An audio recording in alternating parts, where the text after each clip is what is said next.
Hello, everyone, and welcome back to the Common Sense Crypto channel. As with you always, this is Rich doing another video today on XRP. So I hope everyone's having a wonderful day today, wherever you are in this great world. We're going to talk about XRP. I'm going to start with this. Senator Elizabeth Warren praises SEC chairman for putting the crypto genie back in the bottle. Warren believes that the SEC chief has made achievements in sanitizing the crypto space. She commended him for putting the genie back in the bottle and bringing the crypto ecosystem into regulatory compliance. But he hasn't done anything except shake down certain companies inside of the crypto space. He hasn't come up with clear regulations, and he's just stopping and holding back innovation inside of the US. He's done nothing. And plus, on top of that, we know all about the corruption that was going on, what crypto legislation could look like for the US, UK, and Europe. So the US will likely see a continued and strengthened differentiation between different categories of digital assets. The Biden administration's executive order on crypto assets, published in March, made it clear that crypto is here to stay, with many federal agencies publishing subsequent detailed responses. The concept of a digital dollar received support in these reports, though there was substantial skepticism with respect to broader blockchain based assets. However, these responses didn't cover the detailed policy interventions that some had feared, such as banning certain crypto assets or requiring crypto providers to be banks. I believe they want to regulate crypto the same way they regulate a bank. And I believe they're pushing for institutional investors. They're not looking out for the retail investor. Across the pond, though, in the UK, although mired with its own political problems during 2022, the ambition set in April to be a crypto hub seemed to be holding. Current UK Economic Secretary Andrew Griffith reiterated the country's commitment to becoming a key center for the nascent industry, saying the collapse of FTX isn't a reason to change course. And it's not. Stop using FTX as an excuse, because it was one person, Sam Bankman Fried, that caused the problems at FTX. It wasn't crypto. And that's the problem here in the US. They find something like FTX this fall, and then they focus on that alone. They need to look at the entire space. Sure, get rid of the meme coins if you want. Protect retail investors from future rug pulls. That's fine. But keep retail investors in the game. Ripple versus SEC. Plaintiff support wants to remain anonymous. So they want to keep their name out of this lawsuit, but they're backing the SEC.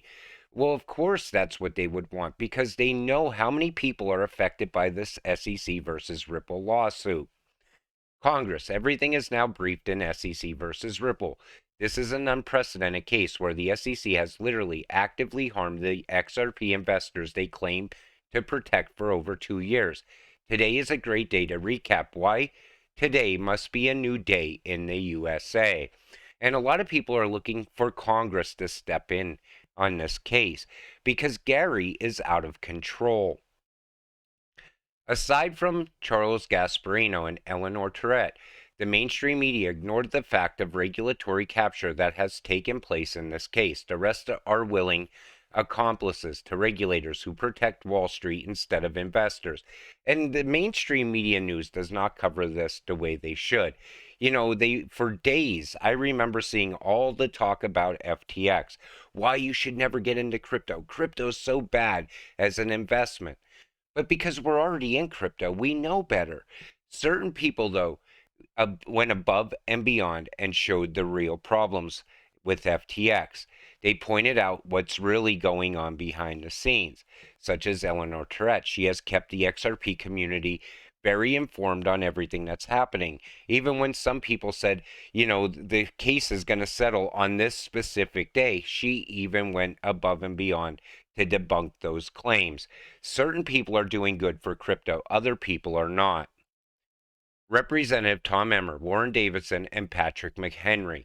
Keep those names in your head, because these are the people that you should be looking to regulate crypto. These people are all about America. And I believe they would do a great job if they came up with crypto regulations.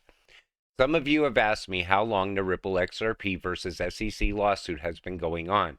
Since a picture says 1,000 words, I made this meme of Brad Garlinghouse for those of you who were wondering how long the XRP case has been dragged on. When the SEC case started, Brad has no facial hair.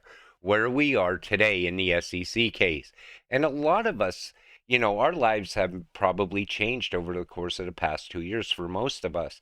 And that's how long this has been really dragging out, delay after delay, holding back innovation in the US, holding us back as crypto investors. We're not seeing this true potential of XRP either. But I figured I would share that with you because I thought it was a good meme.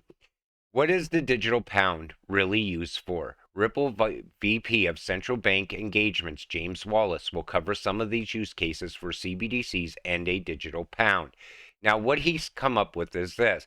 Aside from simply digitizing our national currency to bring it in line with the modern world, what is a digital currency actually used for? How would a digital pound make a concrete difference and add value to the way things operate today?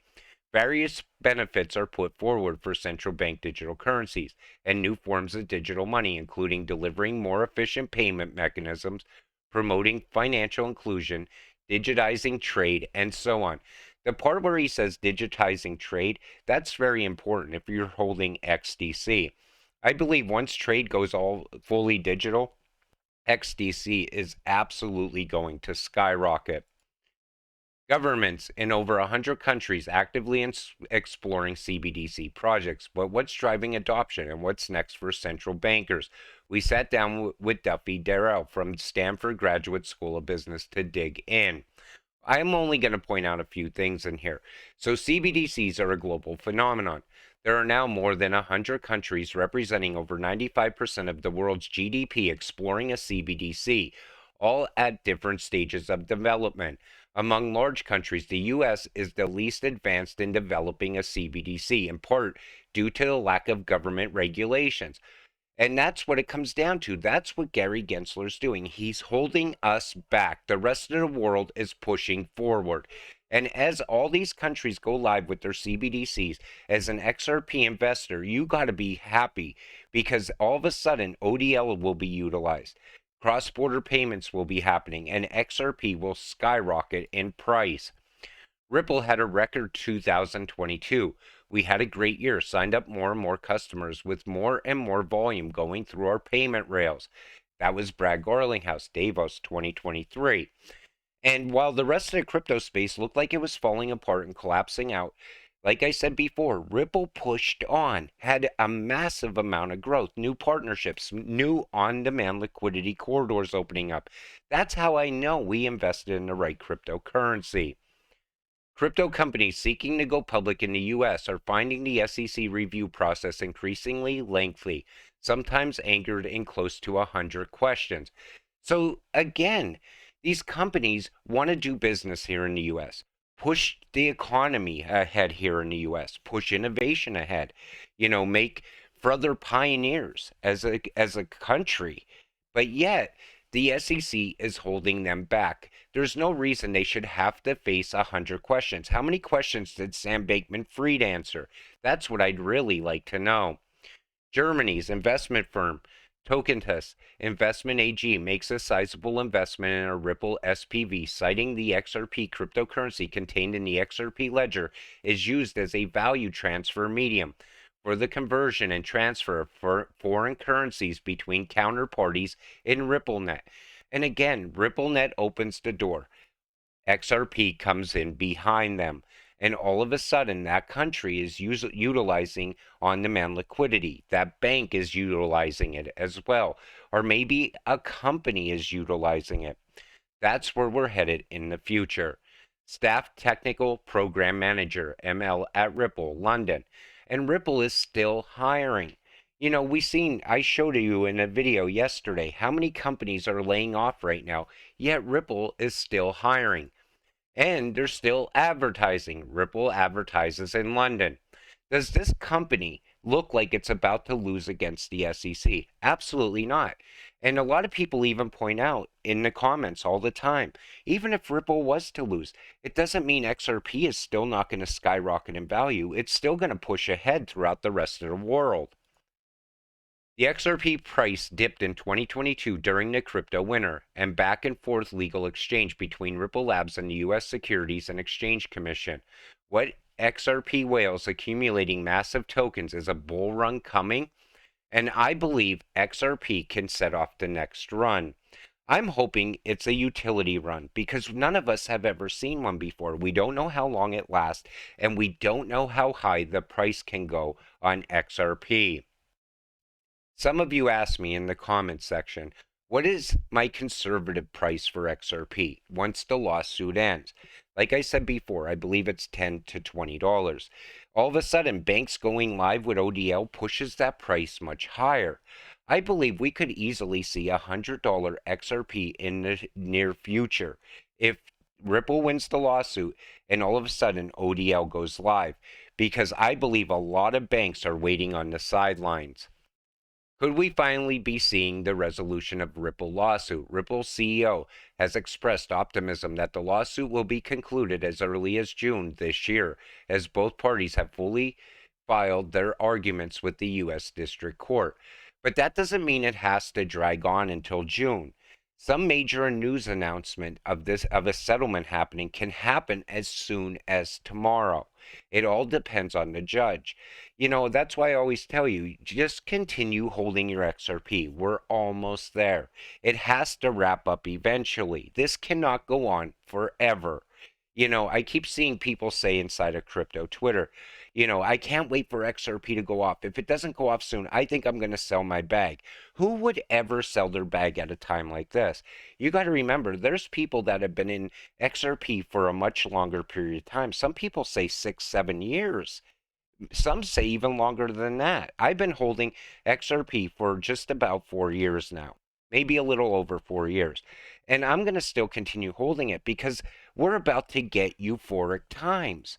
If you're new into XRP, your wait will be a lot shorter for what's coming because you see how the world is shifting right now. Everybody's talking about utility, about use case. That's how you know a major shift is happening inside of crypto. The narrative is changing. But like I always say, stay patient and stay positive. You can make it. We're almost there. With that said, I'm going to wrap up today's video. I want to thank you all for watching. I appreciate all of you watching my videos. I brought back the great world because most of you wanted me to say it, and I got used to saying it. It was hard not to say it, honestly. And I believe if you don't think the world's that great right now, wait until your XRP bags take off. Maybe that'll give you a different outlook for the future. We'll see you in the next one. Have a great night.